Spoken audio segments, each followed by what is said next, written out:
So a very important thing in the Indian scenario is the diet after delivery. बहुत सारे हमारे myths भी हैं, बहुत सारी अच्छी चीज़ें भी हैं, बहुत सारी बुरी चीज़ें भी हैं जो डाइट से रिलेटेड हैं।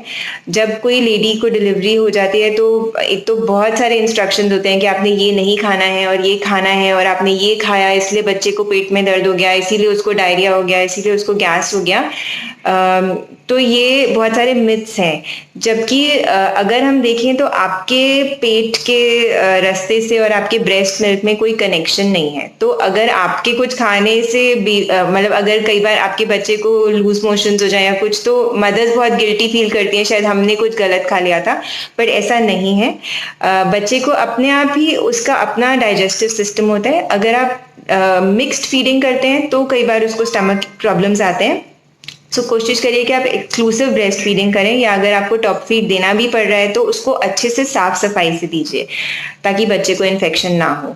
और खाने में यूजुअली अगर आपकी नॉर्मल डिलीवरी होती है तो हम यूजुअली आपको उसके इमीडिएटली बाद नॉर्मल डाइट शुरू कर देते हैं। If you had a caesarean section then we tell you to start with liquid diet after a few hours of the surgery, then you start on soft diet, then you start on solids. तो एक दो दिन में आप solids अच्छे से लेने लग जाते हो। कुछ घरों में वो बोलते हैं कि दूध नहीं पीना चाहिए क्योंकि टांके पक जाते हैं। ऐसा नहीं है। You should have milk and milk products because आपको अगर ब्रेस्ट फीड करना है तो आपको उनकी जरूरत है। कुछ हाउस होल्ड्स में ये भी कहते हैं कि कई बार कुछ खाने ही नहीं देते कि नहीं आपके सर्जरी हुई है, आपको बिल्कुल हल्का खाना खाना है, आपको सिर्फ खिचड़ी खाना है। वो भी सही नहीं है। आपको न्यूट्रिशन की जरूरत है, so you should eat properly. जितनी आपको भूख लगे आपको खाना चाहिए। इंडियन हाउस होल्ड्स में यूजुअली पंजीरी और पिन्नी एंड लड्डू बनाए जाते हैं एंड घी वाला खाना दिया जाता है, which is in a way it's a good thing.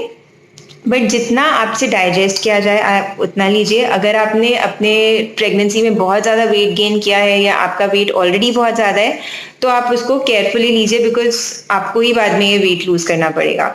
सो जितनी ज़रूरत है उतना ही लीजिए according to your body weight. कुछ चीज़ें जैसे जनरली आपकी जो कैलोरी रिक्वायरमेंट होती है वो ज़्यादा होती है। अगर हम बोलते हैं कि आपको प्रेगनेंसी में 300 एक्स्ट्रा कैलोरीज चाहिए तो ब्रेस्ट फीडिंग में आपको 550 एक्स्ट्रा कैलोरीज चाहिए, क्योंकि अगर आप एक्सक्लूसिवली ब्रेस्ट फीड कर रहे हो तो आपकी बॉडी को ज़्यादा न्यूट्रिशन चाहिए। लेकिन ये न्यूट्रिशन घी नहीं है, ये न्यूट्रिशन ज़रूरी नहीं है कि फैट हो। आपको प्रोटीन ज़्यादा चाहिए, आपको कैल्शियम ज्यादा चाहिए, आपको विटामिन डी चाहिए, आपको आयरन चाहिए।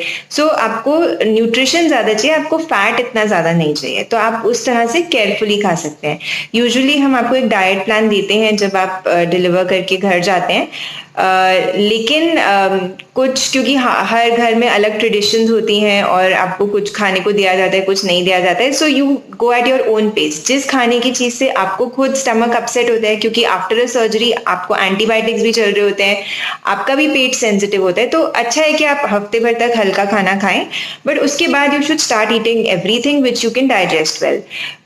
हम ये बोलते हैं कि आप प्रोटीन जैसे दाल एंड पनीर एंड अगर आप नॉनवेज खाते हैं तो वो आप खा सकते हैं, उससे आपकी हीलिंग बेटर होती है। और अगर आप आपको कार्बोहाइड्रेट्स की भी भूख लगती है वो भी आप खा सकते हैं। लेकिन अगर आपने बहुत ज्यादा वेट गेन किया है तो आपको उस तरह का खाना खाना है जिससे आपका ओवरली और वेट गेन ना हो जाए। क्योंकि बहुत लोग होते हैं जो प्रेगनेंसी में तो बहुत केयरफुली खाते हैं, क्योंकि हम मॉनिटर करते हैं। स्पेशली मैं अपने पेशेंट्स को बहुत ज्यादा खाने नहीं देती हूँ कि 1-2 किलो से ज्यादा उनका हर महीने में वेट गेन नहीं हो। बट डिलीवरी के बाद वो सडनली बहुत ज्यादा वेट गेन कर लेते हैं। सो उस समय भी आपको केयरफुल रहना है। आपको भूख लगती रहती है, आप रात रात को जग के फीड कराते हो, बट आप ऐसी चीजें खाओ जिससे वेट नहीं बढ़े बट आपको न्यूट्रिशन मिले।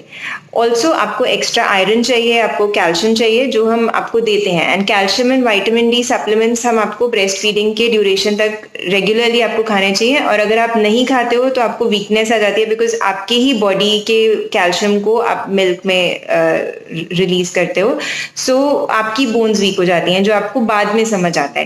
So it's better that you take those supplements. You have extra calcium, iron, vitamin D, vitamin B12, which you should also include in your diet. Also आपको बहुत ज़्यादा liquids लेने होते हैं, क्योंकि जो आपका breast milk होता है उसमें majority is water. 70-80% वो पानी ही है।